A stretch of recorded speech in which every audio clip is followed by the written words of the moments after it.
दोस्तों, आपका हमारे YouTube channel life changing books में तहे दिल से स्वागत है। आज हम 7 habit of highly effective people के नेक्स्ट पार्ट को लेकर आए हैं। अगर आपने पहला पार्ट नहीं देखा है तो लिंक डिस्क्रिप्शन बॉक्स में है। दोस्तों, शुरू करते हैं बिना किसी देरी के। Begin with the and in mind, यानी अंत को ध्यान में रखकर शुरुआत करने के बारे में विस्तार पूर्वक बात करेंगे। इस भाग को शुरू करने से पहले आप कुछ मिनट के लिए कल्पना कीजिए और अपनी मानसिक आंख से खुद को किसी परिजन की अंत्येष्टि में शामिल होते देखिए। ये देखने की कोशिश करिए कि आप अंत्येष्टि में भाग लेने के लिए कार से कब्रिस्तान जा रहे हैं, कार पार्क कर रहे हैं और उससे बाहर निकल रहे हैं। जैसे ही आप थोड़ी दूर आगे बढ़ते हैं, आपको फूलों के गुच्छे दिखाई देते हैं और धीमा धीमा संगीत सुनाई देता है। आगे बढ़ने पर आपको मित्रों और परिवार वालों के चेहरे दिखते हैं। आपको उस प्रिय व्यक्ति के बिछड़ जाने का दुख होता है, परंतु आपको खुशी भी होती है कि वो आपके करीब रहा था। ये दोनों भाव वहां पर मौजूद सभी लोगों के दिल में होते हैं। जब आप कमरे के अगले हिस्से तक पहुंचते हैं और ताबूत में झांकते हैं तो आपको अपना चेहरा दिखाई देता है। ये आपकी अंत्येष्टि है जो आज से 3 साल बाद होगी। ये सब लोग आपके सम्मान में इकट्ठे हुए हैं। ये सब आपके जीवन के बारे में प्रेम की भावनाएं व्यक्त करने आए हैं। आप बैठ जाते हैं और अंतिम संस्कार की प्रक्रिया शुरू होने का इंतजार करते हुए अपने हाथ में रखे कार्यक्रम पर नजर डालते हैं। 4 वक्ता बोलने आए हैं। पहला वक्ता आपके परिवार का सदस्य है, दूसरा वक्ता आपके मित्रों में से एक है, तीसरा वक्ता आपके ऑफिस का सहकर्मी है, चौथा वक्ता आपके चर्च या उस सामुदायिक संस्थान का है जहां आपने अपनी सेवाएं दी हैं। अब आप गहराई से सोचें कि आप क्या चाहते हैं कि इनमें से हर वक्ता आपके और आपके जीवन के बारे में क्या कहे। आप उनके शब्दों में अपनी किस तरह की छवि देखना पसंद करेंगे कि आप किस तरह के पति, पिता या पुत्र थे, आप किस तरह के मित्र थे, आप किस तरह के सहकर्मी थे। आप अपने चरित्र को किस रूप में देखना पसंद करेंगे। आप खुद को हैरान कर देने वाली स्थिति में पा रहे होंगे। आप सोच रहे होंगे कि मैंने उनके जीवन में ऐसा क्या प्रभाव डाला होगा जिसके बारे में ये सभी लोग बोलेंगे। शायद आपने कभी इन चीजों पर विचार ही नहीं किया होगा, क्योंकि आपने कभी अंत को ध्यान में रखकर शुरू ही नहीं किया था। अंत को ध्यान में रखकर शुरू करने का मतलब अपनी मंजिल को अच्छी तरह समझकर यात्रा शुरू करना है। इसका अर्थ यह है कि आप वर्तमान में कहां हैं, ये जानकर आप अपने भविष्य के कदम को सही दिशा में बढ़ा सकें। गतिविधियों के जाल या जीवन की व्यस्तताओं में फंसना बहुत ही आसान है। ये बहुत आसानी से हो सकता है कि सफलता की सीढ़ी पर चढ़ने के लिए आप कड़ी मेहनत करते जाएं और अंत में आपको पता चले कि आपकी सीढ़ी गलत दीवार पर टिकी हुई थी। लोग अक्सर ये पाते हैं कि उन्होंने जो सफलताएं हासिल की हैं वो खोखली हैं। उन्हें अचानक ये एहसास होता है कि ये सफलताएं उन्हें ऐसी चीजों की कीमत पर मिली हैं जो उनके लिए कहीं अधिक मूल्यवान थी।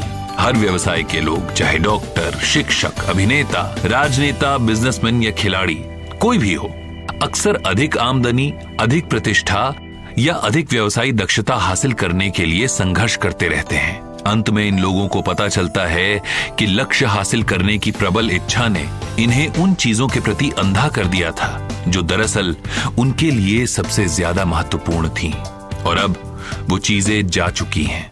जब तक उन्हें इन बातों का आभास होता है, तब तक उनके जीवन का बहुत समय बीत चुका होता है। जब हम वास्तविकता में जान लेते हैं कि हमारे लिए कौन सी चीजें महत्वपूर्ण हैं, जब हम उस तस्वीर को ध्यान में रखकर हर दिन अपना प्रबंधन करते हैं जो हमारे लिए महत्वपूर्ण है और उसी के हिसाब से काम करते हैं, तो हमारे जीवन में बहुत बड़ा फर्क आता है।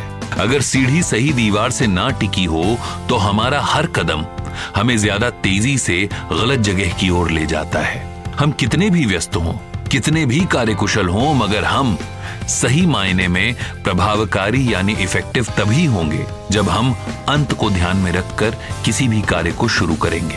अगर आप इन बातों पर विचार करेंगे तो आपको सफलता की अपनी अलग परिभाषा मिल जाएगी। हो सकता है ये परिभाषा उस परिभाषा से बहुत अलग हो जो आपने इससे पहले सोच रखी हो। शायद शोहरत, सफलता, धन या अन्य चीजें जिन्हें पाने की हम कोशिश करते आ रहे थे, वो सही दीवार का हिस्सा ही ना हो। जब आप अंत को ध्यान में रखकर शुरू करते हैं तो आप अपने जीवन को नए दृष्टिकोण से देखने लगते हैं। अंत को ध्यान में रखकर शुरू करें। ये इस सिद्धांत पर आधारित है कि सभी चीजें दो बार बनती हैं। सभी चीजों की प्रथम रचना मानसिक होती है और द्वितीय रचना भौतिक यानी फिजिकल होती है। आपको इसे घर बनाने के उदाहरण से समझना है। पहली कील को हथौड़े से ठोकने से पहले ही आप उस घर को बनाने की योजना पूरे विस्तार से बनाते हैं। आप बहुत स्पष्टता से देखने की कोशिश करते हैं कि आप किस तरह का घर चाहते हैं। अगर आप परिवार केंद्रित घर चाहते हैं तो आप एक पारिवारिक कक्ष की योजना बनाते हैं जहां परिवार के सब लोग एक साथ उठ बैठ सकें। आप बाहर की ओर आंगन बनाने की योजना बनाते हैं जहां पर बच्चे खेल कूद सकें। आप अपना दिमाग तब तक दौड़ाते हैं जब तक आप स्पष्ट रूप से अपने मन में यह तस्वीर न देख लें कि आप किस तरह का घर बनाना चाहते हैं। फिर आप उसका ब्लूप्रिंट बनाते हैं और निर्माण योजना तैयार करते हैं। ये सब मकान की नींव रखने से पहले किया जाता है। अगर ऐसा ना हो, इस एपिसोड को शुरू करने से पहले लेखक स्टीफन आर कोवी के द्वारा पूछे गए 2 प्रश्नों को मैं आपके सामने रखना चाहता हूँ। पहला प्रश्न, आप वो कौन सा काम कर सकते हैं जो आप इस समय नहीं कर रहे हैं, लेकिन जिसे अगर आप नियमित रूप से करें तो वो आपके व्यक्तिगत जीवन पर बहुत सकारात्मक प्रभाव डाल सकता है। और दूसरा प्रश्न, आपके बिजनेस या व्यावसायिक जीवन में कौन सा एक काम इस तरह के सकारात्मक परिणाम उत्पन्न कर सकता है। पूछे गए प्रश्नों से लेखक की मंशा लोगों को आत्ममंथन कराने की थी।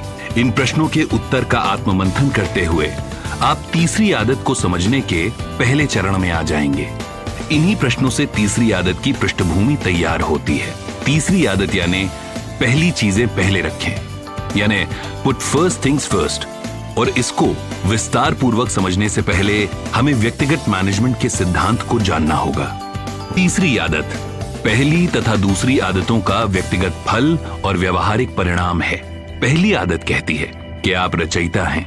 आसपास होने वाली घटनाओं के लिए आप जिम्मेदार हैं। अपने आसपास होने वाली परिस्थितियों का निर्माण आप स्वयं करते हैं। और ये आदत आपके कल्पना, विवेक, आत्मनिर्भर इच्छा और खासकर आत्म जागरूकता की 4 अनोखी मानवीय प्रतिभाओं पर आधारित है। पहली आदत आपको ये कहने की शक्ति देती है कि मेरे बचपन या सामाजिक दर्पण से मुझे जो प्रोग्राम मिले हैं वो दोषपूर्ण हैं। मैं इसको बिल्कुल भी पसंद नहीं करता और मैं इसको बदल सकता हूं। दूसरी आदत मानसिक रचना से है। ये कल्पना पर आधारित होती है, यानी काल्पनिक तस्वीर देखने की योग्यता, संभावना देखने की क्षमता और अपने मस्तिष्क में उस कल्पना को रचने की क्षमता जिसे हम वर्तमान में अपनी आंखों से नहीं देख सकते। अर्थात अंत को ध्यान में रखकर चीजें करना। चूंकि अंत के बारे में हमें कुछ भी पता नहीं होता तो हम महज इसका अंदाजा ही लगा सकते हैं। वहीं तीसरी आदत निर्भर करती है भौतिक रचना पर। याद है पिछले भाग में हमने घर बनाने का उदाहरण दिया था, जहां पर हम घर बनाने की कल्पना करते हैं और फिर घर बनाने के लक्ष्य को दिन प्रतिदिन पूरा करते रहते हैं। उस समय हमारी पूरी प्राथमिकता घर बनाने की होती है। तीसरी आदत आपको सिद्धांत केंद्रित बनने के लिए प्रेरित करती है और उन चीजों को पहले प्राथमिकता देने के लिए प्रेरित करती है जो आपके जीवन में महत्वपूर्ण हैं। पहली और दूसरी आदतें तीसरी आदत के लिए पूरी तरह अनिवार्य हैं। इन दोनों आदतों के बिना तीसरी आदत के कोई मायने नहीं है। आप अपने प्रोएक्टिव स्वभाव को पहचाने बिना और इसे विकसित किए बिना सिद्धांत केंद्रित नहीं बन सकते हैं। और आप तब तक सिद्धांत केंद्रित नहीं बन सकते हैं जब तक कि आप अपने पैराडाइम्स के प्रति जागरूक ना हो और जब तक ये ना जान लें कि आप अपने पैराडाइम्स को किस तरह से बदल सकते हैं और उन पैराडाइम्स और अपने सिद्धांतों के बीच तालमेल कैसे बना सकते हैं। अगर आपके पास ये आधार या नींव है तो आप तीसरी आदत को अपनाकर यानी प्रभावकारी व्यक्तिगत मैनेजमेंट का अभ्यास करके हर दिन हर पल सिद्धांत केंद्रित बन सकते हैं। याद रखें, मैनेजमेंट लीडरशिप से बिल्कुल अलग है लीडरशिप। ये एक कला है, ये जीवन दर्शन पर आधारित होती है। लीडरशिप में आपको मुद्दों का सामना करना पड़ता है, लेकिन मैनेजमेंट में आपको मुद्दे व्यवस्थित करने होते हैं। इसीलिए मैनेजर और लीडर में अंतर होता है। जो व्यक्ति सभी मुद्दों को व्यवस्थित करके उनका सामना करे असल में वही सफल लीडर कहलाता है। व्यक्तिगत मैनेजमेंट के सिद्धांत के अंतर्गत आती है आत्मनिर्भर इच्छा की शक्ति। आत्म जागरूकता, कल्पना और विवेक के अलावा आत्मनिर्भर इच्छा वो चौथी मानवीय प्रतिभा है जो प्रभावकारी आत्म प्रबंधन को सचमुच संभव बनाती है। आत्मनिर्भरता अच्छा निर्णय लेने और विकल्प चुनने तथा उनके अनुरूप कार्य करने की योग्यता है। ये खुद पर कार्य करवाने की बजाय कार्य करने की क्षमता है। ये प्रोएक्टिव तरीके से उस प्रोग्राम पर कार्य करने की क्षमता है जिसे हमने अन्य 3 प्रतिभाओं की मदद से तैयार किया है। मानवीय इच्छा बहुत अद्भुत चीज है। ये अविश्वसनीय बाधाओं को परास्त करके बार बार विजयी हुई है। इस दुनिया में कई ऐसी हस्तियां हुई हैं जिन्होंने आत्मनिर्भरता की शक्ति और महत्व का अद्भुत प्रमाण दिया है। परंतु जब हम प्रभावकारी आत्म प्रबंधन के संदर्भ में इस प्रतिभा को समझते हैं तो हमें एहसास होता है कि आमतौर पर स्थायी सफलता उस प्रयास से नहीं मिलती जो लोगों को दिखे, जिसे जीवन में एक बार या बिना किसी सहायता के किया जाए, बल्कि उन निर्णयों से मिलती है जिन्हें हम हर रोज लेते हैं। उदाहरण के तौर पर, यदि हम अपना वजन कम करना चाहते हैं तो हमें हर दिन व्यायाम करने का निर्णय लेना होगा। प्रभावकारी मैनेजमेंट का अर्थ ही है पहली चीजों को पहले रखना, यानी पुटिंग फर्स्ट थिंग्स फर्स्ट। और लीडरशिप ये तय करती है कि वो पहली चीजें क्या हैं। वही मैनेजमेंट उन्हें हर दिन हर पल पहले स्थान पर रखता है। मैनेजमेंट का अर्थ अनुशासन और निर्णय पर अमल करने से है। अगर आप अपने प्रभावकारी मैनेजर हैं तो आपका अनुशासन भीतर से ही आता है। ये आपकी आत्मनिर्भर इच्छा का परिणाम है। आप अपने गहन जीवन मूल्यों और उनके स्रोत के शिष्य और समर्थक बन जाते हैं और आप में इतनी इच्छा तथा अखंडता होती है कि आप अपनी भावनाओं और मनस्थिति को उन जीवन मूल्यों के अधीन रखते हैं, यानी आपको अपनी भावनाओं पर नियंत्रण रहता है। सफल व्यक्तियों में पहली चीजें पहले रखने की आदत होती है, जिन्हें करना असफल व्यक्ति पसंद नहीं करते। हालांकि ये जरूरी नहीं है कि सफल व्यक्ति भी इस आदत को पसंद करे, लेकिन उनकी नापसंदगी उनके लक्ष्य की शक्ति के अधीन रहती है। सफल व्यक्तियों के लिए लक्ष्य प्राप्त करना सर्वोत्तम प्राथमिकता होती है। लक्ष्य प्राप्ति के लिए पसंद नापसंद उनके लिए कोई मायने नहीं रखती। अपनी नापसंद को अधीन रखने के लिए एक लक्ष्य, एक मिशन और दूसरी आदत के जीवन मूल्य तथा दिशा के स्पष्ट एहसास की आवश्यकता होती है। इसके अलावा मन के भीतर एक प्रबल हाँ की आवश्यकता होती है, जो बाकी सभी चीजों को नहीं कहना संभव बनाती है। इसके लिए आत्मनिर्भर इच्छा शक्ति की भी आवश्यकता होती है। जब आप किसी कार्य को नहीं करना चाहते हैं तो उस कार्य को करने के बजाय अपने जीवन मूल्यों के अनुरूप कार्य करने को चुनते हैं। कहने का मतलब यह है कि हमें अपने जीवन में उन चीजों या स्थान को वरीयता देनी होगी जो हमारे जीवन के मुख्य लक्ष्य के लिए महत्वपूर्ण होते हैं। तो दोस्तों, ये बताना बिल्कुल मत भूलिएगा कि ये भाग आपको कैसा लगा। अगले भाग में हम तीसरी आदत के बारे में विस्तार पूर्वक बात करेंगे और तीसरी आदत के अंतर्गत टाइम मैनेजमेंट की 4 पीढ़ियों के बारे में जानेंगे और लेखक स्टीफन आर कोवी के व्यक्तिगत अनुभवों से हम तीसरी आदत यानी पहली चीजें पहले रखें को अच्छी तरह से समझेंगे। इस भाग में हम टाइम मैनेजमेंट की 4 पीढ़ियों के बारे में जानेंगे जो कि हमें तीसरी आदत यानी कि पहली चीजें पहले रखें को सही तरीके से समझने में मदद करेंगी। तीसरी आदत में हम जीवन तथा टाइम मैनेजमेंट के क्षेत्र से जुड़े कई सवालों पर विचार करेंगे। टाइम मैनेजमेंट के क्षेत्र में सर्वश्रेष्ठ चिंतन का सार एक वाक्य में समाहित है, यानी अपने कर्मों को प्राथमिकता के आधार पर व्यवस्थित करें और उन पर अमल करें।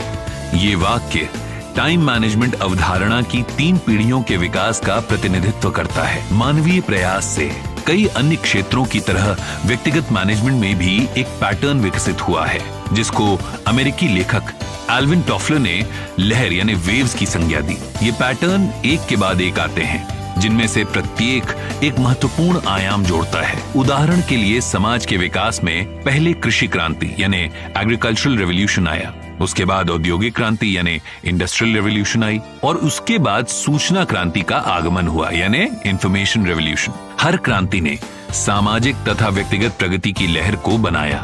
इसी तरह टाइम मैनेजमेंट के क्षेत्र में भी हर पीढ़ी हमें अपने जीवन पर अधिक नियंत्रण रखने के लिए आगे बढ़ाती है। नोट और चेकलिस्ट पहली लहर या वेव या कह लें पहली पीढ़ी के सूचक थे। दूसरी पीढ़ी को कैलेंडर तथा अपॉइंटमेंट बुक से पहचाना जा सकता है। तीसरी पीढ़ी वर्तमान टाइम मैनेजमेंट क्षेत्र को दर्शाती है। ये पुरानी पीढ़ियों के विचारों में प्राथमिकता का महत्वपूर्ण विचार जोड़ती है, यानी इसमें जीवन मूल स्पष्ट किए जाते हैं और उनके आधार पर कामों के महत्व की तुलना की जाती है। इसके अलावा तीसरी पीढ़ी वर्तमान टाइम मैनेजमेंट क्षेत्र को दर्शाती है। ये पुरानी पीढ़ियों के विचारों में प्राथमिकता का महत्वपूर्ण विचार जोड़ती है, यानी इसमें जीवन मूल स्पष्ट किए जाते हैं और उनके आधार पर कामों के महत्व की तुलना की जाती है। इसके अलावा ये पीढ़ी लक्ष्य निर्धारित करने पर ध्यान केंद्रित करती है। छोटे लक्ष्य, बड़े लक्ष्य और बहुत बड़े लक्ष्य। ये पीढ़ी अपने लक्ष्यों की प्राप्ति की दिशा में अपना समय और ऊर्जा लगाने पर जोर देती है और उन लक्ष्यों को पाने के लिए इनके पास एक स्पष्ट और विशिष्ट योजना होती है। हालांकि तीसरी पीढ़ी का योगदान महत्वपूर्ण है, लेकिन इस पीढ़ी में लोगों को ये एहसास होने लगा है कि समय निर्धारण और समय का नियंत्रण अक्सर उल्टा परिणाम देता है। परिणाम स्वरूप बहुत से लोगों ने टाइम मैनेजमेंट कार्यक्रमों और योजनाओं से मुंह मोड़ लिया है, क्योंकि उनकी वजह से वो बहुत पूर्व नियोजित और खुद को बंधा हुआ महसूस करने लगे थे। वो मूल्यहीन वस्तुओं के साथ साथ मूल्यवान वस्तुओं को भी छोड़ते जा रहे थे और फिर से पहली या दूसरी पीढ़ी की तकनीकों की ओर लौटते जा रहे थे। परंतु अब एक चौथी पीढ़ी का उदय हो रहा है। इसकी प्रकृति बिल्कुल ही अलग है। ये मानती है कि दरअसल टाइम मैनेजमेंट वाक्यांश ही गलत है। ये पीढ़ी मानती है कि टाइम मैनेजमेंट से ज्यादा चुनौतीपूर्ण खुद का प्रबंधन करना है और संतुष्टि किसी चीज को चाहने और उसे हासिल करने में भी है। चौथी पीढ़ी ने चीजों को दो अलग मायने दे रखे हैं, अति आवश्यक और महत्वपूर्ण। अति आवश्यक का अर्थ है कि काम को तत्काल ध्यान देने की जरूरत है, अभी के अभी करो वाला काम है ये। अति आवश्यक चीजें हमसे तत्काल काम करवाती हैं। फोन की बजती घंटी अति आवश्यक है। अधिकांश लोग इस विचार को बर्दाश्त नहीं कर सकते हैं कि फोन की घंटी बजती रहने दी जाए। आप अच्छी तरह तैयार होकर किसी खास मुद्दे पर चर्चा के लिए किसी के ऑफिस में गए हों। मान लीजिए जब आप वहां बैठे हों तभी फोन की घंटी बजने लगे, तो आमतौर पर आप उस व्यक्तिगत चर्चा से विराम लेकर अपने मोबाइल फोन को पहला स्थान देंगे। अति आवश्यक मामले आमतौर पर साफ नजर आते हैं। वो हम पर दबाव डालते हैं, हम पर काम करवाने पर जोर देते हैं और हम अति आवश्यक मामलों पर तत्काल प्रतिक्रिया देते हैं। दूसरी ओर महत्वपूर्ण का संबंध परिणामों से है। इसी के संदर्भ में लेखक स्टीवन आर कोफी अपनी पत्नी सैंड्रा के साथ हुई घटना का जिक्र करते हुए बताते हैं, कुछ समय पहले मेरी पत्नी सैंड्रा को एक सामुदायिक समिति की अध्यक्षा के रूप में काम करने का आमंत्रण मिला। सैंड्रा के पास पहले से ही बहुत से महत्वपूर्ण काम थे, इसीलिए वो इस नए काम को नहीं करना चाहती थी। बहरहाल सैंड्रा ने इसे करने का दबाव महसूस किया और अंततः सहमत हो गई। फिर सैंड्रा ने अपनी एक प्रिय सहेली को फोन करके पूछा कि क्या वो भी इस समिति में काम करेंगी।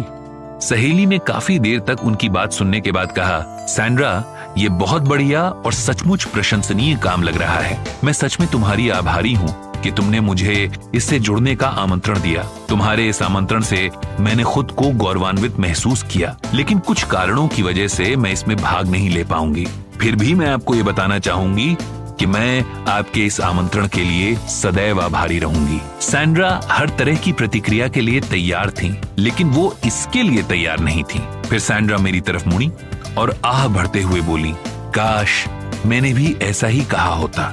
इस घटना से लेखक स्टीफन आर कोवी ये सुझाव नहीं दे रहे हैं कि आपको महत्वपूर्ण सेवा कार्य में शामिल नहीं होना चाहिए।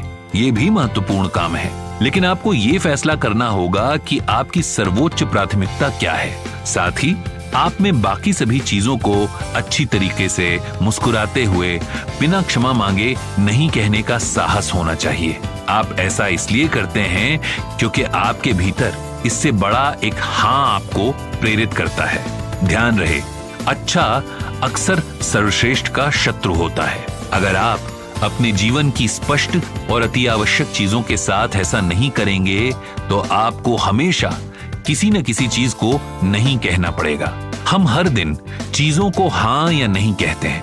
आमतौर पर हम ऐसा दिन में कई बार करते हैं। सही सिद्धांतों का केंद्र और हमारे व्यक्तिगत मिशन पर फोकस हमें बुद्धि प्रदान करते हैं ताकि हम ये निर्णय प्रभावकारी तरीके से ले सकें।